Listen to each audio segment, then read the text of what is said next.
Hello, everyone, and welcome to another episode of Breathe Motivation. My name's Anthony Hester. I'm the host for this show. So glad to join you guys this week.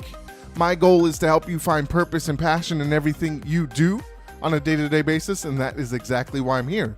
So thank you guys so much for joining this week. I greatly appreciate you sharing your time with me, and really appreciate you guys listening to this podcast. It means a lot. So and thanks for the shout outs on social media. It's great to hear that, or those messages I get from you guys, that the words of encouragement and all of the great things, and seeing the great things that you guys are doing. It really helps to, keep me motivated and it inspires me to keep going. So thank you guys so much for that. I really appreciate that.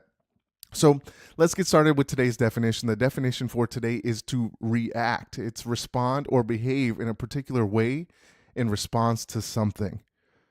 So as I go through episodes, as I'm thinking through episodes, sometimes, it comes early in the week and I get inspired and I'm like, yeah, that's the episode of this week. Or, things just kind of happen in conversations that I have, or, I've kind of explained the process to you guys. And maybe I'll do a video someday to show you guys the process and what it goes into this, because I think some people have asked me, how much work goes into this, and it's a lot sometimes. So I kind of had like a self-realization moment this week. I was on a phone conversation with my friend, and we were just touching base and keeping up with each other. And, we're talking about fantasy football, and then we were talking about, we work for the same company. So we were talking about just work and how things are going. We're in two different departments. So it's always interesting to see the perspective from each department. So it's really good. And, I always get asked this question, but I think this time I was really honest with the question that he asked, because sometimes, you don't like to get fully into it, but he asked about how my business was going. And I have a couple of different businesses I'm working on, and then also my full-time work. But one of the businesses that I'm, working on growing hasn't been the best. I got it started really quickly, and he asked me, how's that going? I know you were working on this and you're doing all these great things with it. And, I really kind of had a response of saying, hey, you know what? It's not working out too well. Like I thought it would be a little bit better. Maybe it'd grow a little bit more and a little bit easier. But as I've learned, is any business, it's very hard to, I won't say it's hard. Yeah, no, it is hard. It's hard to grow a business, and it's hard to, kind of ride the wave of business. And, sometimes you get into a business and you're kind of like, man, this is a lot more work than I thought it would be. Or, I've got to find a better way to really see this part of the business, because maybe I don't know it as well as I thought I did. And it's very interesting. And, before, as I was explaining to him, I was like, you know what, maybe this business will work out, maybe it won't. But, at the end of the day, I'm glad I did it. And that kind of like hit me, and I kind of hit me in the face, that I was like, wow, I don't think I would have said that to myself a while ago. I would have beat myself up and said, you know what, it's not working. I suck at this. I don't know what's going to happen. But I gave myself permission to be compassionate towards myself, which is something I've rarely done, because I always beat myself up over decisions I've made, or, I feel like a lot of the things that I'm doing maybe don't live up to other people's standards, and, kind of that people pleasing perfection. I told you guys I've struggled with that for a long time. And this time I really took a different approach and said, you know what, it's not working out. Maybe it's meant to work out. Maybe it's not, but I'm going to, try my best to get this business up and running. And if it just doesn't work out, it doesn't work out, and I move on. And that was a great thing that I felt within myself, was, I was able to really kind of silence the inner critic, instead of beating myself up. I was able to kind of rationalize it and say, hey, you know what? It's not working out the best. It could work out. I'm going to work hard to make it work out. And if it doesn't work out, it just doesn't work out. But I've learned a lot. And I think that's something that we can all learn from, is that being compassionate, self-compassion is an important piece for success. I know a lot of people have this inner critic that you guys constantly beat yourself up.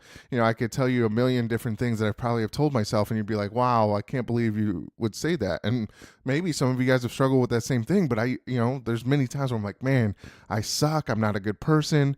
I'm fat. You start to judge yourself, and that judge, listening to that judge, it's self-critical.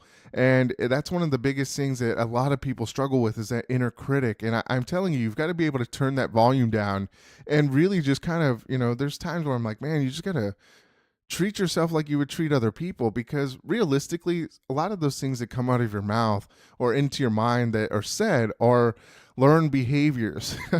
That judge is from years ago. A lot of that time that judge is created from people you grew up around, right? So your family, how they reacted to situations, how they are critics of themselves or judges of themselves, or adults. As you start to learn and grow, you're starting to really form your mind and how it works by the age of 5, which is crazy. So that's a lot of, I'm about to turn 31 on Monday, and so that's like 26 years of behaviors that I've learned and I've continued to use that are probably expired, that I need to create new behaviors and new ways of thinking and new ways of self-compassion. And that's something that I think a lot of you guys can do. Instead of looking at, I think a lot of it comes back to that perfectionism and that people pleasing that I've always, done. That was my natural thing. I want to please other people. And I want to, help other people more than sometimes I maybe wanted to help myself before. And now I look at it and say, you know what, it's okay to, it's okay to make mistakes. I give myself permission to, really make mistakes and really learn from all these things that are going on. And I think that's an important piece for us to be successful moving forward, is to show that self-compassion to yourself. Give yourself a hug. Say it's going to be okay. Instead of judging the situation based on what others might think of you, judge the situation based on, are you learning? Are you growing? Are you getting better? Is this creating optimism? Are you learning something? Are you happy? Are you motivated by it? And if you're not, it's okay to say, hey, you know what? I'm not motivated by this. And it's okay to move on and find something else. The great thing about life is the continual trials that you're going to have. You're going to go through these ups and downs, and just know that it's okay if you do have down moments. I think a lot of the times I used to run and say, hey, you know what? I've got to be positive. I got to be perfect all the time. And I've got to be positive and be a positive influence to people and maybe not have negative thoughts. But, at the end of the day, it's okay to be negative, but it's okay. It's what you do with that negativity. Instead of really judging yourself and being a self-critic, you've got to be able to, kind of pick yourself back up and say, hey, you know what? I've made a mistake. If you fail a test, hey, I'm human. Humans fail tests, right? I'm human. We're all human. And I think sometimes we forget that inner critic doesn't allow us to, think that we're human, right? So instead of looking at things as like, if you fail a test, you're a bad person. You've got, you just failed a test. You're not a bad person because you failed the test. You're not a bad person because you said something rude to somebody. We're human. We're going to say those things. And as you start to practice self-compassion, you're going to see that you're a great person. And I think a lot of us fail to look at ourselves and say we're great people. When you look at the way life works, a lot of the times when you don't have some self-compassion, you start to compare yourself to other people. And as you compare yourself to other people, obviously you're not going to be happy because you're comparing to outside forces of things that you can't control. You've got to go back within yourself and really look at the things and say, hey, can I control this? If you can, great. Control what you can control. Other things you can't control. You can't control other people. You can't control all of the other things that I think sometimes I used to look and say, hey, you know what? I can't run a business because, I don't have the money to do it. But, oh, hey, this person was lucky enough to have that money, right? No, I had to stop looking at it that way and comparing myself to other people. There are ways to create a business if you want to and make it happen. You just got to be able to really sit down and figure out, hey, is this something I want to do, and how am I going to do it? Right? A lot of the times, those people, myself, I used to seek validation from people outside. I needed to hear people tell me I'm doing a great job. And a lot of the times I wouldn't even listen to those people. I'd still beat myself up all the time because I was seeking validation from outside sources versus with inside myself. And there's times where I still do that. Again, I'm not perfect. I'm human, right? We're all human. Stop seeking validation outside when you can seek validation within yourself. And one of the other things that a lot of people struggle with, with not having compassion with themselves is, black and white thinking. If you fail a test, I suck, right? That's black and white thinking. No, hey, maybe I just need to study harder next time, or, just be a little bit more focused. There's ways you've got to be able to think in the gray, right? Not everything's black and white. Not everything's good or bad or whatnot. There is a medium and there's a middle spot, right? When you mix black and white, you get gray. And that's where you should operate. That's living in the present moment. So that's what you've got to do. But when you have compassion towards yourself, you're going to have more motivation. You're going to increase happiness. You're going to have increased optimism. looking at the, glass half full versus half empty.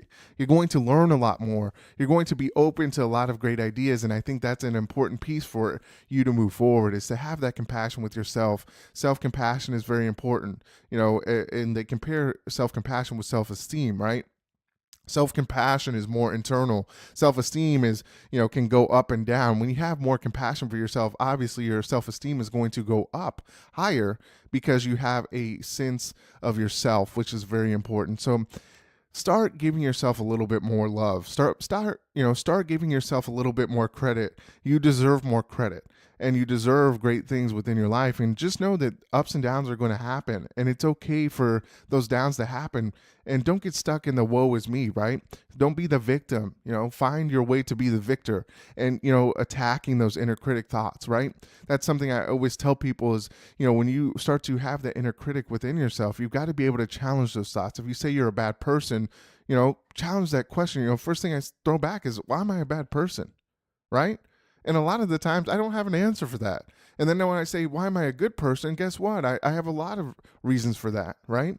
I start looking in the positives for myself. And, are there some things that, I could fix? Absolutely. There's things that we can all work on and fix. But at the end of the day, it's more about focusing on the present, focusing on the internal dialogue that you have with yourself, and being okay with yourself and loving yourself. That's an important piece for your success, is just loving yourself. Having self-compassion to know that you can be successful is going to lead you that way versus that inner critic that's going to tear you down, that judge that is going to judge you on your behaviors. Just know that at the end of the day, you've learned these things from such a young age that you've got to learn to create new ways to do it. So continue to do that. So let me leave you with this quote. Unlike self-criticism, which asks if you're good enough, self-compassion asks what's good for you. And that's Kristen Neff. So she's got a lot of great research on self-compassion.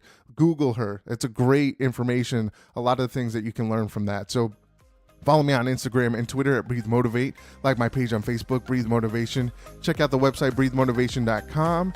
And as always, you guys can always reach out to me, Anthony Hester at breathemotivation.com, or any of the social media platforms. I love messaging with you guys. Thank you guys so much. Continue to do that. I love hearing from you guys. And as always, remember to breathe motivation and exhale success. And I'll see you next week. Thanks.